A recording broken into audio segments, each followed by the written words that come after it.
اللہ وبرکاتہ۔ الحمدللہ نحمده ونستعینه ونستغفره ونعوذ باللہ من شرور انفسنا ومن سیئات اعمالنا، من يهده الله فلا مضل له ومن يضلله فلا هادي له، ونشهد أن لا إله إلا الله وحده لا شريك له، واشهد أن محمدا عبده ورسوله. اللهم صل على محمد وعلى آل محمد كما صليت على إبراهيم وعلى آل إبراهيم إنك حميد مجيد. اللهم بارك على محمد وعلى آل محمد كما باركت على إبراهيم وعلى آل إبراهيم إنك حميد مجيد. رب اشرح لي صدري ويسر لي أمري واحلل عقدة من لساني يفقهوا قولي. رب زدني علما. اللهم انفعنا بما علمتنا وعلمنا ما ينفعنا وزدنا علما. اما بعد فإن خير الحديث كتاب الله، وخير الهدي هدي محمد صلى الله تعالى عليه وسلم، وشر الأمور محدثاتها، وكل محدثة بدعة، وكل بدعة ضلالة، وكل ضلالة في النار. أعوذ بالله من الشيطان الرجيم. بسم الله الرحمن الرحيم.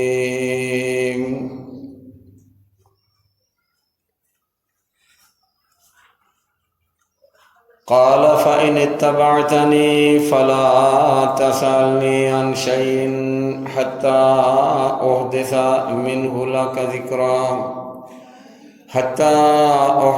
لك منه ذكرا.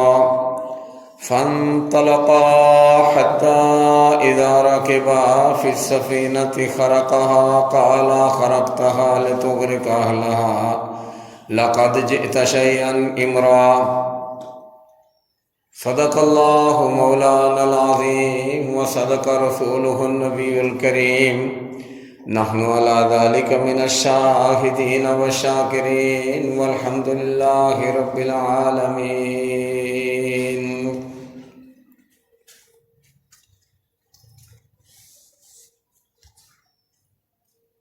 اللہ تعالیٰ کی حمد و ثنا اور رسول اکرم صلی اللہ علیہ وآلہ وسلم کی ذات گرامی پر انگنت لاتعداد بے شمار درود و سلام کے بعد، محترم سامعین کرام، میں نے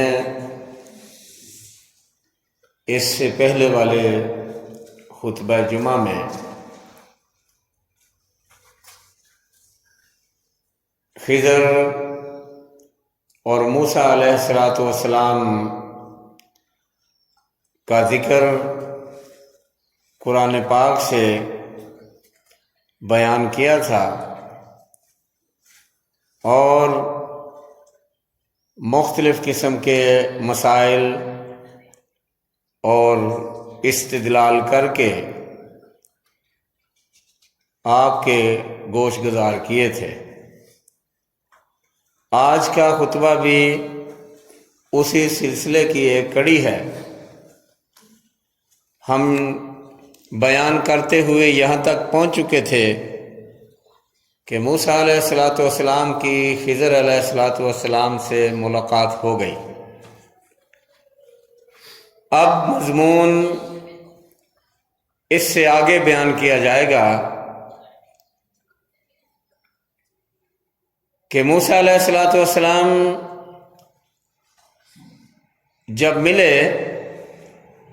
تو انہوں نے طلب علم کی خواہش کی کہ جو کچھ اللہ عز و جل نے تمہیں علمی دولت سے نوازا ہے مجھے بھی عنایت فرمائیں، مجھے پڑھائیں، مجھے اس کی تعلیم دیں۔ تو انہوں نے آگے سے جواب دیا کہ نہیں، مجھے تو کوئی اعتراض نہیں ہے، میں تعلیم دینے کے لیے تیار ہوں، لیکن مسئلہ آپ کا ہے، آپ کا یہ مسئلہ ہے کہ جس چیز کا آپ کو علم نہیں ہے، مجھے اللہ عز و جل نے عنایت کیا ہے، جب میں وہ چیزیں ظاہر کروں گا تو وہ چیزیں ظاہر ہوتا دیکھ کر آپ صبر نہیں کر سکو گے۔ وجہ اس کی یہ تھی کہ کچھ چیزیں جو تمہاری شریعت میں گناہ ہیں اور میرے علم کے مطابق جو اللہ نے مجھے دیا ہے وہ عین قومی خدمت ہے، وہ قوم کی خدمت ہے، وہ لوگوں کی بھلائی اور خیر خواہی کی باتیں ہیں، لیکن وہی چیزیں آپ کی شریعت میں گناہ کبیرہ کا درجہ رکھتی ہیں، لہذا صبر کیسے ہوگا؟ آپ صبر نہیں کر پائیں گے۔ پھر بھی موسیٰ علیہ الصلوۃ والسلام نے گزارش کی کہ میں پوری کوشش کروں گا کہ صبر سے کام لوں،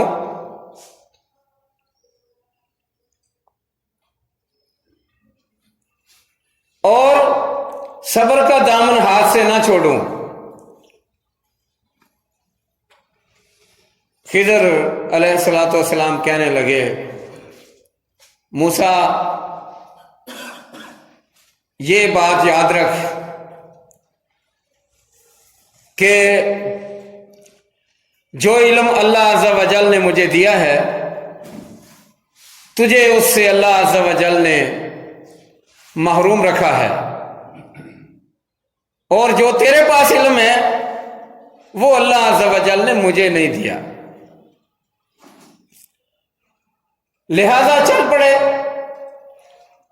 سب سے پہلے سفر کا آغاز جب ہوا تو کشتی پر سوار ہونے کی نوبت آئی، دریا پار کرنا تھا، کچھ علاقہ سمندر کا تھا وہ پار کرنا تھا،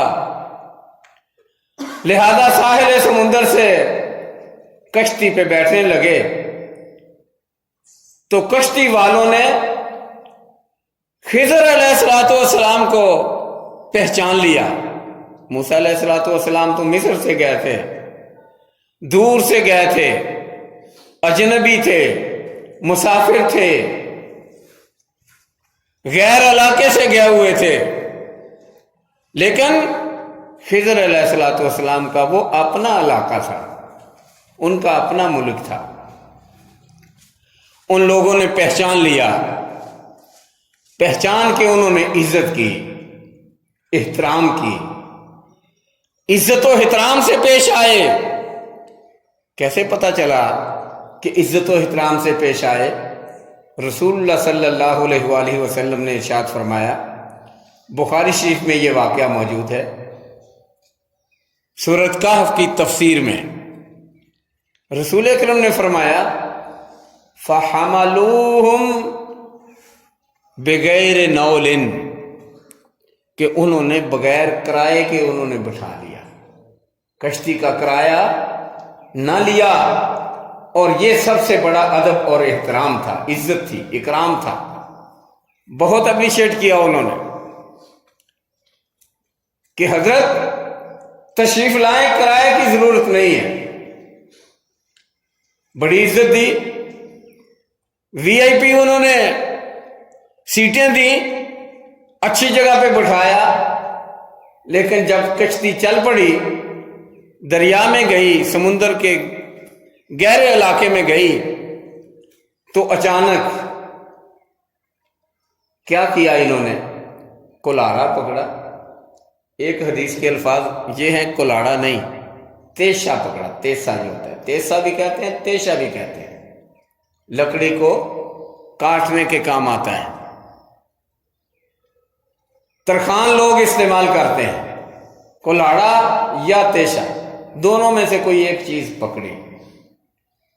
اور ایک حدیث میں الفاظ یہ بھی آتے ہیں کہ ہتھوڑا اور چھینی یہ پکڑی، یہ تینوں الفاظ ہیں حدیث میں، تھوڑا چھینی لیا یا کلاڑا لیا یا تیسا لیا، یہ تینوں الفاظ حدیث میں موجود ہیں۔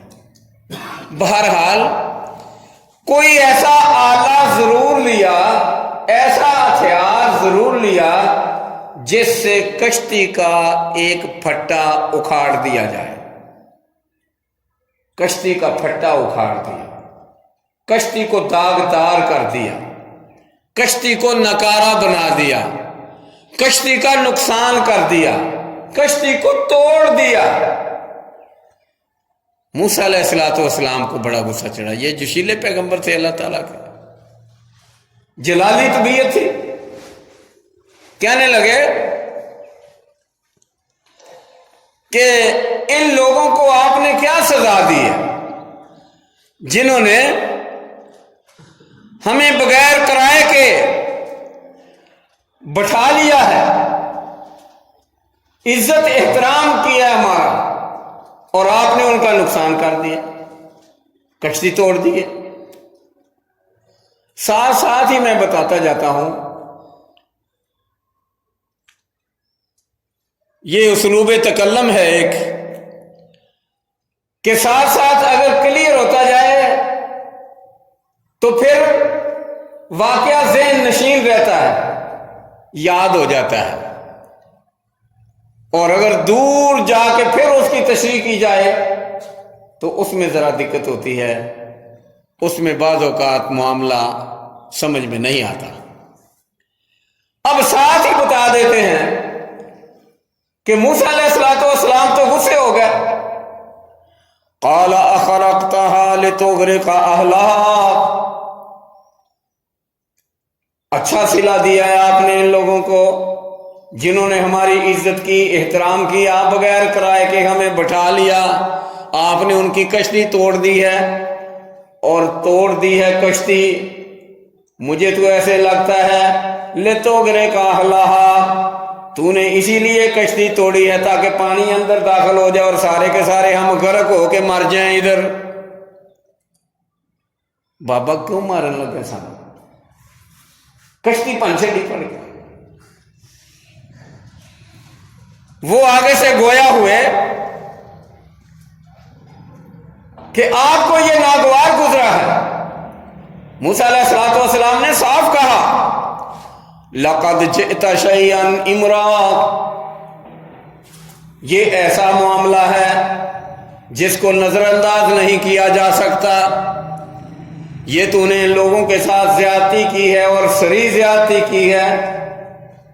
کیوں زیادتی کی ہے؟ فوراً بولے أَلَمْ أَقُلْ إِنَّكَ لَن تَسْتَطِيعَ مَعِيَ صَبْرًا، موسیٰ میں نے پہلے نہیں کہہ دیا تھا تو اسے صبر نہیں ہونا؟ صبر کیوں نہیں کیا؟ چپ کیوں نہیں کیا؟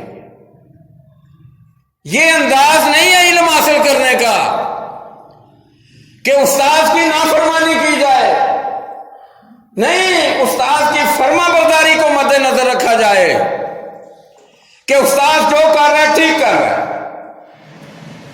اس طرح تو علم نہیں حاصل ہوگا۔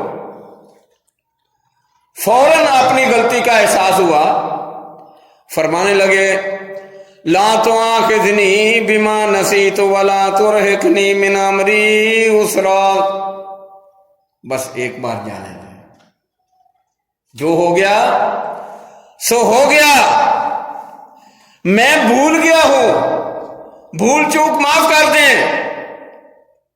آئندہ ایسا نہیں ہوگا۔ اب یہ تو تھا ان کا آپس کا مکالمہ۔ اب اس میں حکمت کیا تھی؟ حکمت یہ تھی کہ بادشاہ تھا ایک اس علاقے میں، اس کو کوئی ضرورت پڑ گئی کہیں سیر سپاٹے کو جانے کے لیے، ویسے مہمان کہیں جانے کے لیے، آپ کو پتہ بادشاہ جو جاتے ہیں تو 100 سواری ساتھ لے کے جاتے ہیں، جب ان کو ضرورت پڑتی ہے تو لشکر کے لشکر ساتھ لے کے جاتے ہیں۔ اس نے بھی کہیں جانا تھا اور نام تھا اس کا ہودد بن بدد، یہ بادشاہ کا نام تھا، یہ یاد رکھ لیں، عام طور پہ نہیں بتایا جاتا۔ وہ بادشاہ تھا ہودد بن بدد، یہ ایس بن اسحاق بن ابراہیم علیہ السلام، یعنی یہ ابراہیم علیہ السلام کا پڑپوتا تھا۔ یہ ظالم بادشاہ تھا، پورے علاقے میں دہشت تھی اس کی۔ اس نے کہیں جانا تھا، ضرورت تھی، اس نے کہا جو کشتی آئے نا صحیح سالم بالکل ٹھیک ٹھاک، اس کو ادھر روک لو، چھین لو۔ وہ مالکوں سے کشتی چھین کے ادھر سٹاک کر رہے تھے، اس کے کارندے، اس کے نوکر ملازم، ہر صحیح کشتی جو تھی وہ چھین کے ادھر لنگر انداز کر رہے تھے۔ اللہ عز و جل نے خضر علیہ السلام کو یہ بات باور کروا دی، سمجھا دی، القاء کر دی، وحی کر دی کہ کشتی توڑ دی جائے تاکہ اس کشتی کو نکارہ سمجھ کے بادشاہ کے جو ملازم ہیں وہ چھوڑ دیں۔ ایسا ہی ہوا۔ جب لنگر انداز ہونے لگی، انہوں نے جائزہ لیا، چیک کیا کشتی کو، آگے سے پیچھے سے نیچے سے اوپر سے دیکھا تو وہ ایک جگہ سے ٹوٹی ہوئی تھی۔ کہہ دیا لے جاؤ لے جاؤ، ہمیں نہیں ضرورت اس کی، لے جاؤ۔ جان چھوٹ گئی۔ پھر حدیث میں یہ آتا ہے کہ جب وہاں سے گزر گئی، چیک پوسٹ سے آگے گزر گئی، پھر وہی پھٹا پکڑا اور انہوں نے لوک کے ساتھ گرم کر کے اس کو جوڑ دیا۔ ایک حدیث کے الفاظ یہ ہیں کہ نہیں، سیسا، تانبا اور پتل، اس کو سیسا کہا جاتا ہے، تانبا اور پتل، اس کو گرم کر کے بالکل پانی طرح اس کو کر کے پھٹا رکھ کے اس کے اوپر بہا دیا گیا اور جوڑ لگا دیا گیا، کشتی کو درست بھی کر دیا اور بادشاہ سے چھڑا بھی لی۔ وہ پکڑ بھی نہ پایا، کشتی کو درست بھی کر دیا۔ اور وجہ کیا تھی؟ ضرورت کیوں پیش آئی؟ یہ خدمت خلق ہے، یہ ضعیفوں کی مدد ہے۔ وہ یتیم بچے تھے، روزگار ان کا یہ تھا کہ ایک کنارے سے دوسرے کنارے مسافروں کو کشتی پر بٹھا کر وہ سفر کرواتے تھے۔ اگر وہ ان کا روزگار کشتی چھین لی جاتی تو وہ بیچارے پریشانی کا شکار ہو جاتے۔ یتیم تھے، وہی روزگار تھا، اس کے علاوہ کوئی روزگار نہیں تھا۔ وہ مسکین تھے، اس لیے یہ ساری صورتحال پیش آئی۔ اس کے بعد پھر اس کے آگے چل دیے، آگے جب چل دیے، کشتی سے اتر کر فَانْطَلَقَا حَتَّى إِذَا لَقِيَا غُلَامًا فَقَتَلَهُ قَالَ قَتَلْتَ نَفْسًا زَكِيَّةً بِغَيْرِ نَفْسٍ لَقَدْ جِئْتَ شَيْئًا نُكْرًا۔ موسیٰ علیہ السلام نے دیکھا کہ بچے کھیل رہے ہیں، خضر علیہ السلام اس کے پاس سے گزرے، ایک بچے کو پکڑا، پہلے تو دونوں ہاتھوں سے اس کے سر کو اس طرح کر کے مارا، دونوں طرف سے کانوں سمیت اس طرح مارا، سر اس کا کچلا گیا۔ ابھی اس کو مونچھیں داڑھی نہیں آئی تھی، کھیلنے والا بچہ تھا، بازاروں میں گلیوں میں جو کھیلنے والے ہوتے ہیں، گراؤنڈوں میں کھیلنے والے بچے، وہ عمر تھی اس کی، ابھی وہ بالغ نہیں ہوا تھا، نابالغ بچہ تھا، لم یبلغ الحلم، حدیث میں الفاظ آتے ہیں کہ ابھی وہ بالغ بھی نہیں ہوا تھا۔ اس کا سر جو ہے وہ توڑ دیا اور پھر پکڑا اتنے غصے سے، اوپر اٹھایا ایک ہاتھ سے ایسے اور نیچے پٹک دیا زمین پر، پتھر کے اوپر، وہ تڑپ کے وہیں مر گیا۔ اب قتل ہوتا دیکھ کر نبی کیسے چپ کرے؟ یہ جب قتل ہوتا دیکھا تو موسیٰ علیہ الصلوۃ والسلام کہنے لگے اقتلت نفسا زکیۃ بغیر نفس، تو نے بالکل معصوم جان کو مار دیا ہے حالانکہ اس کا کوئی قصور بھی نہیں، بے قصور، اور پھر ہے بھی معصوم، ہے بھی بچہ، وہ تو کوئی غلطی بھی کر لے تو وہ غلطی اس کی معاف ہوتی ہے، کیونکہ حدیث شریف میں آیا ہے، بخاری میں حدیث ہے، حضرت عائشہ رضی اللہ تعالی عنہا بیان کرتی ہیں، رفع القلم عن ثلاث عن الصبی حتی یحلم وعن النائم حتی یستیقظ وعن المجنون حتی یفیق۔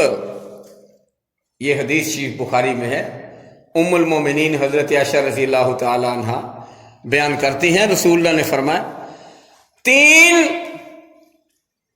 ایسے افراد ہیں جن کا گناہ نہیں لکھا جاتا، اللہ تعالیٰ نے فرشتوں کو منع کیا ہے کہ یہ گناہ کر لیں تو ان کا گناہ نہیں لکھنا،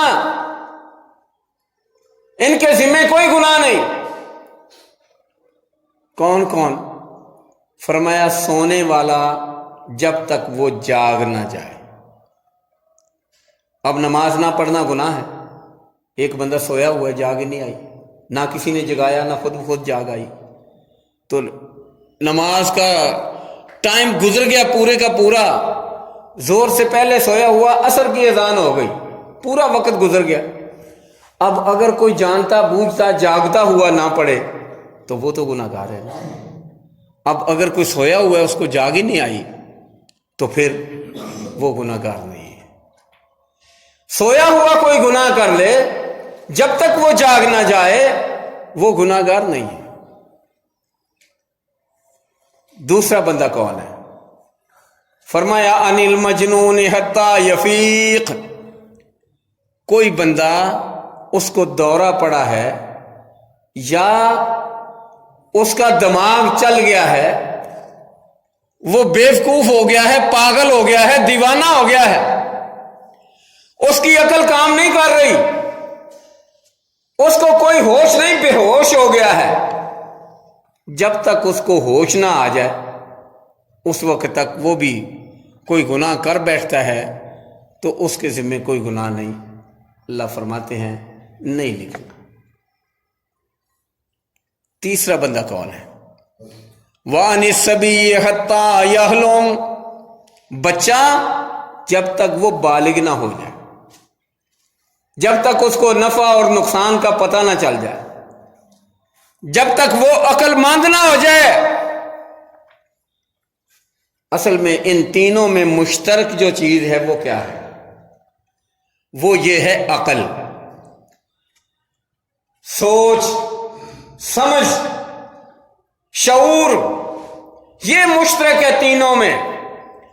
اگر شعور ہے تو شعور کے ہوتے ہوئے، سمجھ اور عقل کے ہوتے ہوئے، جانتے بوجھتے گناہ کرتا ہے تو وہ لکھا جائے گا، اگر بے شعوری میں کرتا ہے تو وہ نہیں لکھا جائے گا۔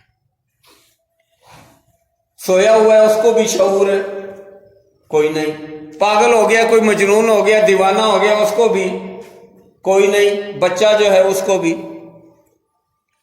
کوئی نہیں، وہ کھیل رہا ہے، اس کو پتہ نہیں کہ میرا ٹائم ضائع ہو رہا ہے، پتہ ہی نہیں اس کو۔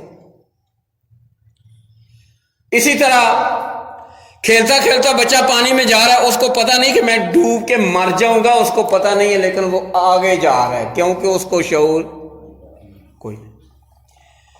عقل کے ہوتے ہوئے، سمجھ اور سوچ اور شعور کے ہوتے ہوئے اگر کوئی گناہ کرتا ہے تو وہ گناہگار ہے۔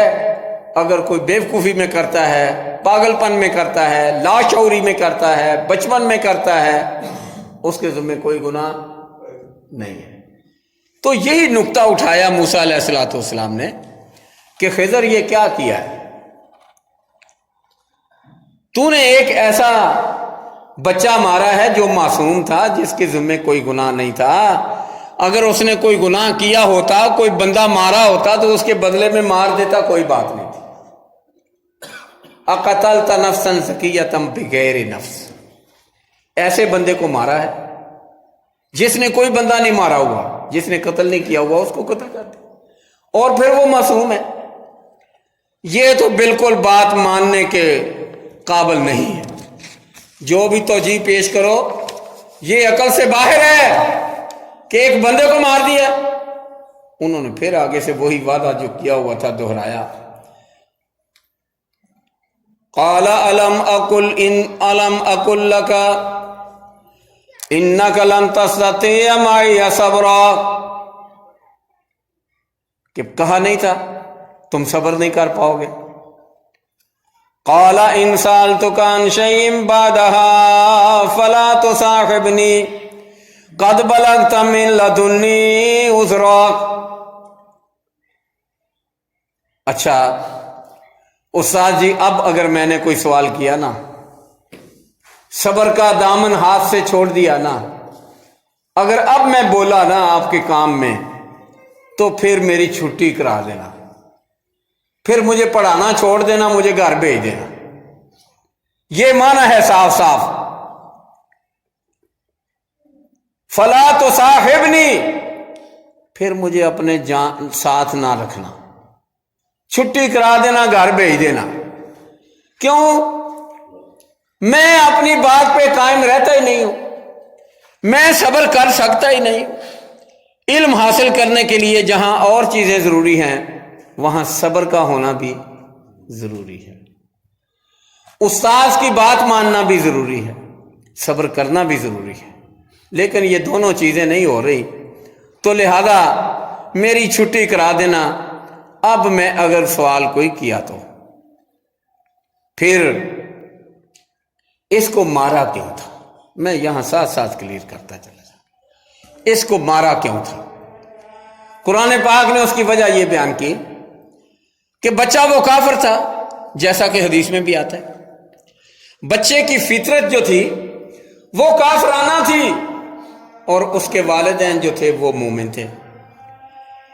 اس میں شر بری ہوئی تھی، شیطنت بری ہوئی تھی۔ اس بچے کی فطرت جو تھی وہ غیر سلیم تھی۔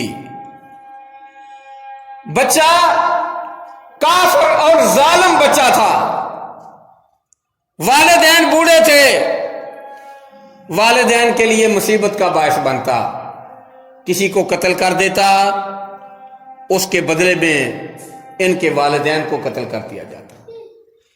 یہ چوری چکاری کرتا، اس کے بدلے میں والدین کو پکڑا جاتا، اس لیے اس کو مار دیا گیا، اور اللہ تعالیٰ نے اس کے بدلے میں ان والدین کو اور اولاد سے نوازا، جن کی پشت سے پھر اللہ تعالیٰ نے تقریباً 70,000 نبی پیدا کیا۔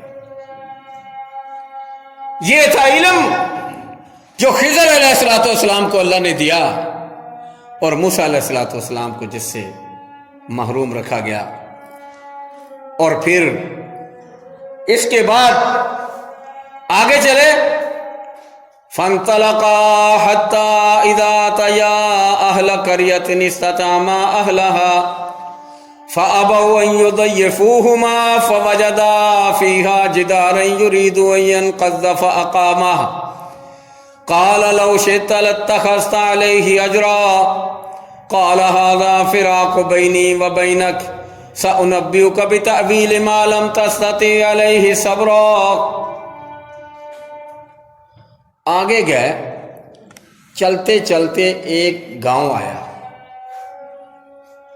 بعض نے کہا ہے اس گاؤں کا نام ایکا تھا، بعض نے کہا نہیں ایلیا تھا، بعض نے کوئی اور نام بھی پیش کیے کہ اس گاؤں کا نام یہ تھا۔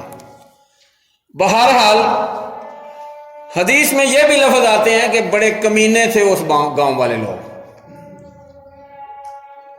کمینگی کا پتہ چلتا ہے نا ان کے کردار سے، ان کے رویے سے پتہ چلتا ہے۔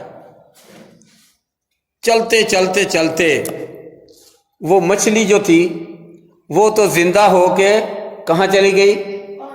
پانی میں چلی گئی تھی۔ تو وہی پکا کے لائے تھے کھانے کے لیے، تو کھانا تو دریا میں چلا گیا۔ اب بھوک لگی تھی، ایک دن، 2 دن، 3 دن، پتہ نہیں کتنے دن چلتے رہے، سفر جاری تھا۔ گاؤں آیا، امید لگا دی کہ ان سے کوئی کھانا طلب کرتے ہیں کہ ہم مسافر ہیں، کچھ نہ کچھ ہمیں کھانے کو دو، ہمیں مہمان بنا لو۔ نہیں، مہمان بنانا تو کوئی بات نہیں، مسافر ہیں، مسافروں کو کھانا دینا جو ہے وہ بڑا صدقے کا کام ہے، نیکی کا کام ہے، مسافروں کو کھانا کھلاؤ۔ فَأَبَوْا أَن يُضَيِّفُوهُمَا، انہوں نے کہا نہیں نہیں نہیں نہیں، ہمارے تم کو چاچے بابے نہیں لگتے، ہمارے کو رشتہ دار ہو تم، دوڑ جاؤ، ہم نے کبھی کھانا نہیں کسی کو کھلایا۔ تو یہ رویہ کمینوں کا نہیں تو اور کن کا ہے؟ حدیث میں آتا ہے کمینوں کا گاؤں تھا، الناس اللئام، کمینی حرکتیں تھیں ان کی، انہوں نے کھانا نہیں کھلایا۔ اب یہ تو اللہ والے تھے، ان کو کھانا نہیں ملا گاؤں والوں کی طرف سے، لیکن گاؤں میں ایک ضرورت پیش آ گئی۔ وہ ضرورت کیا تھی؟ چلتے چلتے چلتے بازار میں جا رہے ہیں، ایک دیوار وہ جھک گئی ہے ایسے، ابھی گری کے گری، گرنے کے قریب ہے۔ خضر علیہ السلام نے موسیٰ علیہ السلام سے کہا کہ آؤ میرے ساتھ اس دیوار کو بنا دے، سیدھا کر کے کھڑا کر دے۔ یہ بیچارے مسکین بچے ہیں، یتیم بچے ہیں، والدین ہے نہیں ان کا بھی، دیوار ان کے گھر کی گرنے والی ہے، ہم چلے گئے تو یہ گر جائے گی۔ تو جو لوگ مسافروں کو کھانا نہیں کھلاتے وہ مسکینوں کی دیواریں کیسے بنائیں گے؟ یہ اندازہ ہو جاتا ہے نا کہ ان کا رویہ ہمارے ساتھ ایسا ہے تو مسکینوں کے ساتھ کیسا ہوگا، جن کی دیوار ہے، یتیموں کے ساتھ کیسا ہوگا۔ کسی نے نہیں بنانی، موسیٰ آؤ بنا دیں۔ موسیٰ علیہ السلام نے فوراً فرمایا، کیا کہا؟ قال لو شئت لاتخذت علیہ اجرا، انہوں نے جو رویہ ہمارے ساتھ کیا ہے وہ اچھا نہیں کیا، تو اگر آپ چاہتے تو اس کی مزدوری لے لیتے، اجرت لے لیتے کہ دیوار بنا دیتے ہیں، ہمیں 200-400 500 ہمیں مزدوری دو، اور یہ جائز بھی تھا، ناجائز بھی نہیں تھا۔ لے لیتے تو اس کا ہم کھانا کھا لیتے، ہوٹل سے جا کے، کسی بھی جگہ سے جا کے کھانا خریدتے، کھانا کھا لیتے، فروٹ خریدتے، کچھ کھانے کی چیز لے لیتے۔ لیکن آپ نے مفت میں، انہوں نے کیا کیا اور ہم ان کے ساتھ کیا کریں؟ بابا آپ ہی بنا، میں تو نہیں بن دی، جواب دیتا۔ خضر علیہ السلام نے اکیلے نے وہ دیوار بنائی، بنا دی دیوار۔ حدیث میں آتا ہے اور اس میں بھی وضاحت موجود ہے قرآن پاک میں بھی، کیا وَأَمَّا الْجِدَارُ فَكَانَ لِغُلَامَيْنِ يَتِيمَيْنِ فِي الْمَدِينَةِ وَكَانَ تَحْتَهُ كَنْزٌ لَهُمَا، وہ دیوار 2 یتیم بچوں کی تھی، 2 یتیم بچے تھے، ان کے گھر کی وہ دیوار تھی، اور پھر کیا دیوار تھی، گر جاتی بن جاتی، کوئی بناتا نہ بناتا، نہیں، اصل معاملہ یہ تھا وَكَانَ تَحْتَهُ كَنْزٌ لَهُمَا، اس کے نیچے ان کا خزانہ تھا مدفون، جس طرح پرانے وقتوں میں ڈبی میں سونا ڈال کے دیوار میں دفن کر دیا، نیچے بنیاد میں رکھ دیا، گھڑا یا کسی گاگر میں زیورات ڈال کر، سونا چاندی ڈال کر خزانہ دفن کر دیا گھر میں، اسی طرح ان کے والدین نے بچوں کے لیے یہ خزانہ دفن کیا ہوا تھا دیوار کے نیچے۔ تو اگر وہ دیوار گر جاتی، بچے چھوٹے سے جو لوگوں کو کھانا تک نہیں کھلاتے، وہ ان کی خزانے کی حفاظت کیسے کرتے؟ وہ لوٹ مار کر کے لے جاتے۔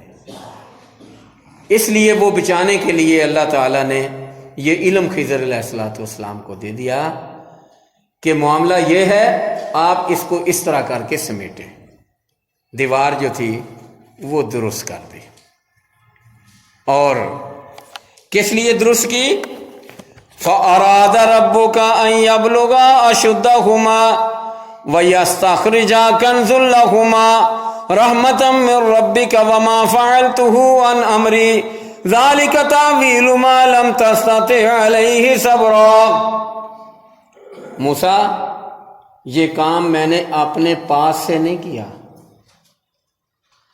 نہیں اپنے پاس سے کیا، یہ اللہ تعالیٰ نے مجھے علم عنایت کیا ہے، اللہ نے بتایا ہے، اللہ نے رہنمائی کی ہے، اللہ کی وحی سے یہ کام میں نے کیا، دیوار بنا دی کہ جب بچے بڑے ہو جائیں گے، طاقتور ہو جائیں گے، اس قوم کے فرد بن جائیں گے، معاشرے کا مقابلہ کرنے والے ہو جائیں گے، جوانی کو پہنچ جائیں گے، تو پھر یہ اپنا خزانہ یہاں سے نکال لیں گے۔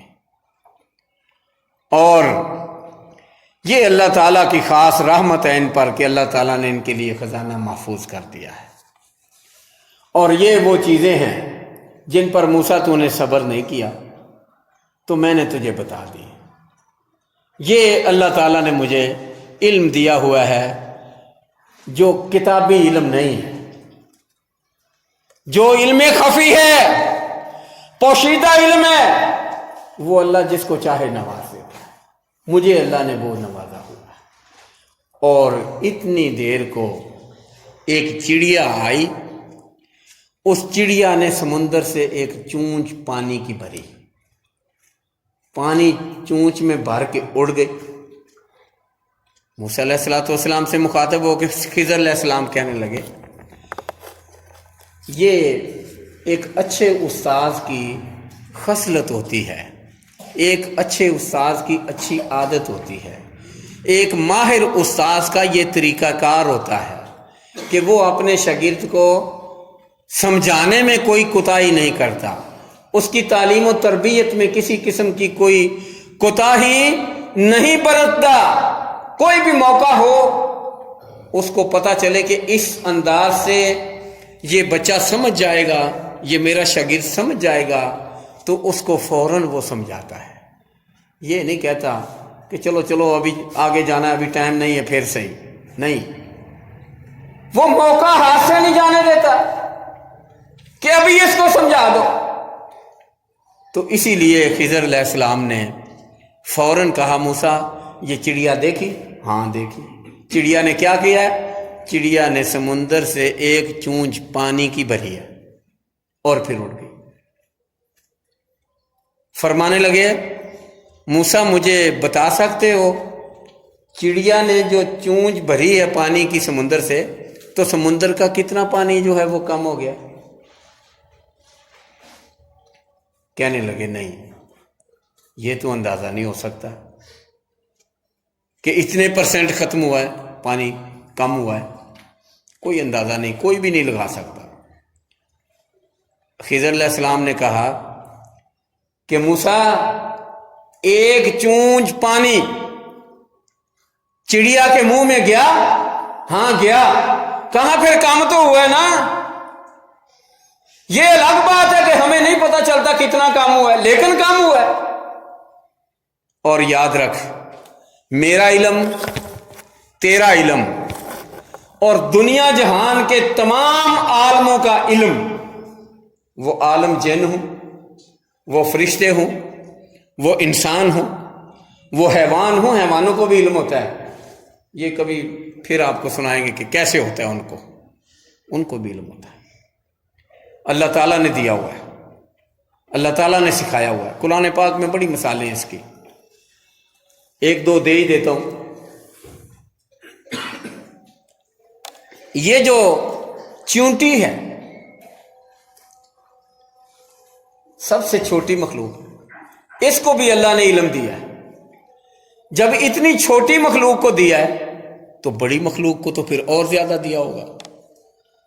قرآن پاک میں ہے سورہ نمل میں کہ سلیمان علیہ السلام اپنے لاؤ لشکر کے ساتھ باہر نکلے تو راستے میں چیونٹیوں کی بلیں تھیں، کیڑیاں دیاں کھڈاں سن۔ ایک چیونٹی نکلی، اس نے اپنی تمام چیونٹیوں کو آواز لگا کے کہا، چیونٹیوں سنو سنو سنو، ضروری اعلان سنو۔ کیا اعلان ہے؟ لا یختمنکم سلیمان وجنودہ وہم لا یشعرون۔ جلدی جلدی اپنی بلوں میں چلی جاؤ۔ سلیمان علیہ السلام آ رہے ہیں اپنی فوجوں کے ساتھ، تو ان کے پاؤں کے نیچے آ کے کہیں تم کچلی نہ جانا، جان اپنی بچاؤ اور بلوں میں چلی جاؤ۔ یہ علم کس نے دیا؟ اللہ نے دیا۔ کس کو؟ چیونٹی کو۔ تو اس لیے حیوانوں کو بھی علم ہے، جانوروں کو علم ہے، انسانوں کو بھی علم ہے، جنوں کو بھی علم ہے۔ اس کی بھی مثال قرآن پاک میں موجود ہے سورہ سبا میں، کہ جنوں کو بھی علم ہے، فرشتوں کو بھی علم ہے۔ اس کی دلیل پہلے سپارے میں ہے۔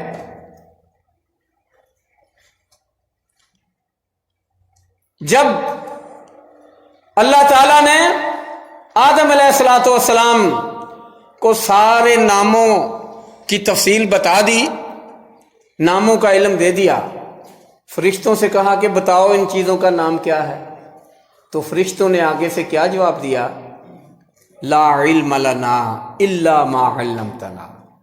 الہی ان چیزوں کا ہمیں کوئی علم نہیں ہے، کوئی نام شام نہیں آتا ہمیں ان چیزوں کا، ہمیں تو وہ علم ہے جو تو نے ہمیں دیا ہے بس۔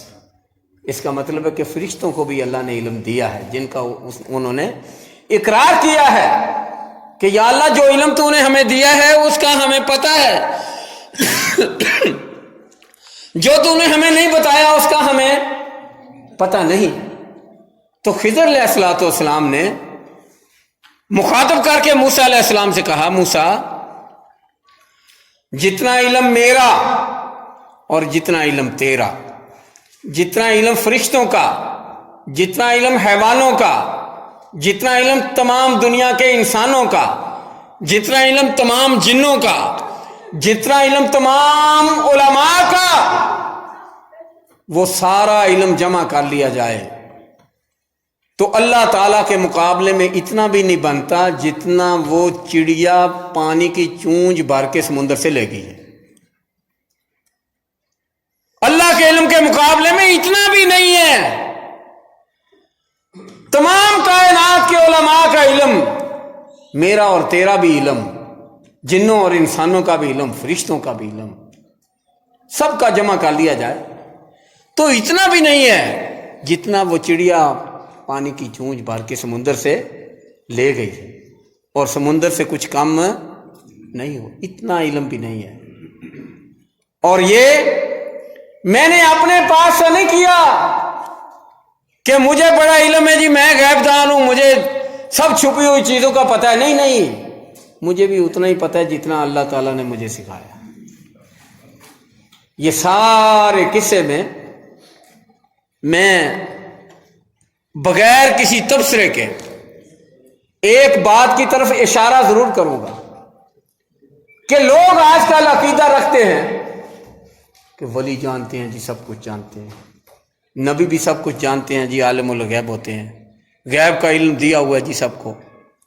اچھا، نبیوں کو اگر میرے بھائی ٹھنڈے دل غور کرنا، سوچنا اس بات کو کہ اگر نبیوں کو علم غیب ہی ہے، سب غیب کی چیزیں ان کو پتہ ہے، تو موسیٰ علیہ الصلوۃ والسلام پھر اتنا سفر کر کے خضر علیہ الصلوۃ والسلام کے پاس کیا لینے آئے تھے؟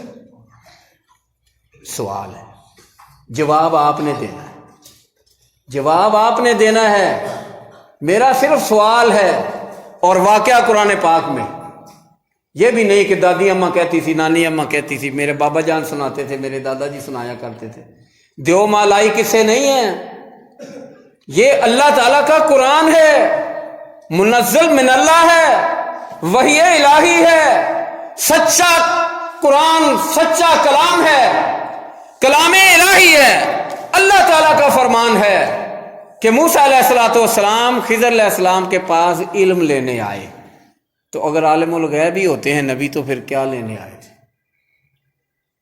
دوسری بات یہ کہ جب موسیٰ علیہ الصلوۃ والسلام کے سامنے کشتی کا پھٹا توڑا گیا تھا، تو اگر موسیٰ علیہ الصلوۃ والسلام کو علم ہوتا کہ اس لیے توڑا ہے، تو پھر خوش ہوتے کہ ناراض ہوتے؟ یہ دوسرا کوشچن ہے۔ موسیٰ علیہ الصلوۃ والسلام کے سامنے ان مسکین بچوں کی کشتی کا پھٹا توڑ دیا، نقصان کر دیا۔ موسیٰ علیہ السلام کو اگر اندر والی بات کا پتہ ہوتا، عالم الغیب ہوتے، تو پھر وہ خوش ہوتے کہ بہت بر وقت یہ کارروائی کی آپ نے، کشتی بچا دی ان کی، خوش ہوتے۔ لیکن وہ تو غصے ہو رہے ہیں کہ بابا نقصان کیوں کیا ہے، انہوں نے بغیر کرائے کے بٹھا لیا اور تو نے یہ اس کا صلہ دیا ہے۔ وہ تو گلے پڑنے آ رہے ہیں۔ یا یہ پھر ڈرامہ ہے کہ اوپر سے کر رہے ہیں، اندر سے نیت ان کی اور تھی نہ، وہ جو کچھ کر رہے تھے سچ ہے، اور یہ ماننا پڑے گا کہ ان کو غیب کا علم نہیں تھا، ہوتا تو وہ پھر ناراض نہ ہوتے۔ اسی طرح دیوار کا واقعہ ہے، اسی طرح وہ بچے کو مارنے والا واقعہ ہے۔ عقیدے اپنے قرآن پاک کے مطابق درست کر لیے جائیں تو اسی میں خیر اور اسی میں بھلائی ہے۔ پھر موسیٰ علیہ الصلوۃ والسلام اس کے بعد واپس آ گئے۔ رسول اکرم صلی اللہ علیہ وآلہ وسلم نے ارشاد فرمایا، اللہ تعالیٰ موسیٰ علیہ الصلوۃ والسلام پر رحم کرے، اگر وہ صبر کرتے تو اسی قسم کے 100 واقعہ پیش آتے، اور 100 واقعہ پیش آنے کے بعد پھر خضر علیہ الصلوۃ والسلام اس کی تشریح کرتے، 100 واقعہ گزرنے کے بعد پھر اس کی تشریح کرتے، تفسیر کرتے، پھر بتاتے کہ پہلی جو مہم پیش آئی، پہلا واقعہ پیش آیا اس وجہ سے، دوسرا اس وجہ سے، تیسرا اس وجہ سے، 100 تک لے کے جاتے۔ لیکن انہوں نے صبر نہ کیا، اس لیے اللہ تعالیٰ نے یہاں تک کہ ان کی ملاقات رکھی، اس کے بعد وہ واپس آ گئے۔ اب بعض لوگوں کا یہ عقیدہ ہے کہ خضر علیہ الصلوۃ والسلام یہ پانیوں میں رہتے ہیں۔ اللہ کے بندو، انسانوں کے لیے اللہ تعالیٰ نے یہ زمین بنائی ہے۔ قرآن پاک میں اس کا ذکر ہے کہ انسانوں کے لیے ہم نے زمین بنائی۔ وہ کون سے انسان ہیں جنہوں کے لیے پانی بنائے، جاؤ پانی میں رہو، یہ پانی کے جانور ہیں تم؟ یہ کیسا تماشا ہے؟ اللہ تعالیٰ نے آدم علیہ الصلوۃ والسلام کو نسل انسانی کا باپ بنایا، اول بشر بنایا، نسل انسانی وہاں سے شروع ہوئی، ہم سب آدم کی اولاد ہیں، اور آدم علیہ الصلوۃ والسلام کو کہاں اتارا گیا تھا؟ ہیں؟ زمین پہ اتارا گیا کہ کہیں سمندر پہ پھینک دیا گیا؟ اور زمین پہ، لہذا ان کی اولاد بھی زمین پہ ہے۔ یہ بات قطعاً غلط ہے کہ وہ جی سمندر میں رہتے ہیں، یہاں سے ٹبکی لگاتے ہیں تو وہاں جا نکلتے ہیں، وہاں سے ٹبکی مارتے ہیں تو وہ ہندوستان میں آ جاتے ہیں، وہاں سے ٹبکی مارتے ہیں تو وہ افریقہ میں ٹر جاتے ہیں، امریکہ میں ٹر چلے جاتے ہیں۔ میرے بھائیوں، یہ بلا دلیل چیزیں ہیں۔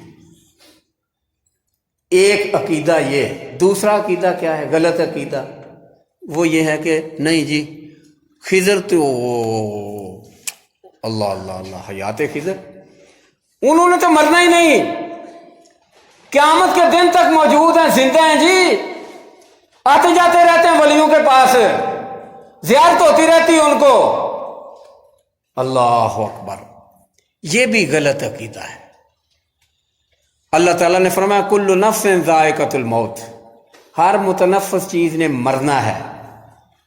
اللہ تعالیٰ نے خالق الحیات والموت لیبلوکم ایکم احسن عملا، اللہ نے زندگی بنائی ہے تو موت بھی بنائی ہے، زندگی بنائی ہے تو موت بھی بنائی ہے۔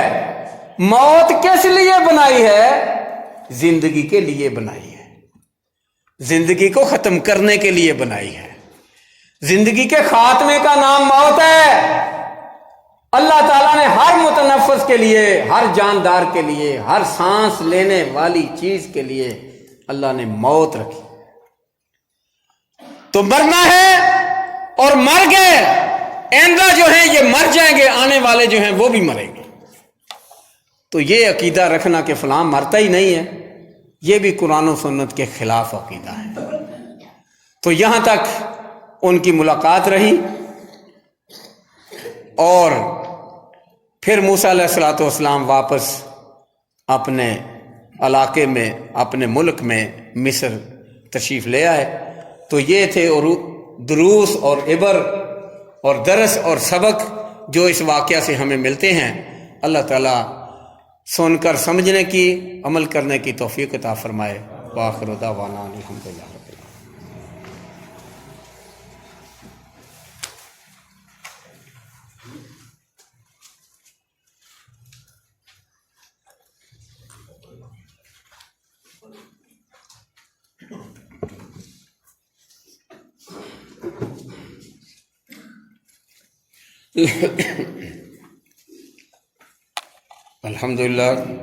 الحمدللہ نحمدہ ونستعینہ ونستغفرہ ونعوذ باللہ من شرور انفسنا ومن سیئات اعمالنا، من یہدہ اللہ فلا مضل لہ ومن یضللہ فلا ہادی لہ، ونشہد ان لا الہ الا اللہ وحدہ لا شریک لہ، واشہد ان محمدا عبدہ ورسولہ۔ اللہم صلی علی محمد وعلی آل محمد كما صليت على إبراهيم وعلى آل إبراهيم إنك حميد مجيد، اللهم بارك على محمد وعلى آل محمد كما باركت على إبراهيم وعلى آل إبراهيم إنك حميد مجيد۔ رب اشرح لي صدري ويسر لي أمري واحلل عقدة من لساني يفقهوا قولي، رب زدني علما، اللهم انفعنا بما علمتنا وعلمنا ما ينفعنا وزدنا علما۔ اما بعد فإن خير الحديث كتاب الله وخير الهدي هدي محمد صلى الله تعالى عليه وسلم۔ محترم سامعین کرام، پچھلا جمعہ جو میں نے ادھر پڑھایا تھا، ایک ساتھی نے مسئلہ دریافت کیا تھا، اور میں نے وعدہ کیا کہ آئندہ جمعہ میں انشاءاللہ اس کی وضاحت کر دی جائے گی۔ تو پچھلا جمعہ حافظ صاحب نے پڑھایا، انہوں نے مجھے فون کر دیا تھا کہ میں آیا ہوا ہوں گجرانوالہ میں، تو جمعہ میں پڑھاؤں گا، آپ نہ آئیں۔ تو اس مسئلے کی وضاحت میں 2-4 منٹوں میں کرنا چاہوں گا۔ بھائی نے لکھا کہ آپ نے جنگی قیدی جو ہوتے ہیں، شرعی اعتبار سے ان کی آپ نے 3 قسمیں بتائی ہیں، جبکہ معروف 2 قسمیں ہیں۔ جنگی قیدیوں کے ساتھ کیا سلوک کیا جائے؟ 2 شکلیں ہیں۔ ایک یہ ہے کہ احسان کے طور پر مہربانی کرتے ہوئے، ترس کھاتے ہوئے ان پر ویسے ہی چھوڑ دیا جائے بغیر کچھ لیے، اس کو کہتے ہیں احسان۔ دوسری شکل یہ ہے کہ تاوان جنگ لے لیا جائے، معاوضہ لے لیا جائے کہ ہر قیدی جو ہے وہ 10,000 5,000 50,000 جتنا بھی مقرر ہو جائے اتنا ادا کرے اور گھر چلا جائے۔ آپ نے کہا کہ 3 شکلیں، وہ تیسری کون سی ہے؟ تیسری شکل بھی موجود ہے، اور رسول اللہ صلی اللہ علیہ وآلہ وسلم پہ کے زمانے میں بھی اس پر عمل ہوتا رہا، بعد میں بھی ہوتا رہا، اور وہ زیادہ دیر چل نہیں سکی۔ وہ یہ ہے کہ ان کو غلام بنا لیا جائے۔ غلام آزاد کرنے کا جو کنسپٹ موجود ہے اسلام میں اور اسلامی تاریخ میں، وہ یہی ہے کہ ان کو غلامی میں لے لیا جائے، لیکن غلام کو غلام رکھنے میں اجر نہیں ہے، غلام کو آزاد کرنے میں اجر ہے۔ تو لہذا وہ سلسلہ لمبا نہ چل سکا، پھر ان کو آزاد کر دیا گیا اور ان کو غلام نہ رکھا گیا۔ یہ تیسری شکل ہے میرے بھائیوں، کہ جنگی قیدی مسلمانوں کی جو گرفت میں آئیں، مسلمان لشکروں کی گرفت میں جو آئیں جنگی قیدی غیر مسلم، 3 شکلیں ہیں ان کی۔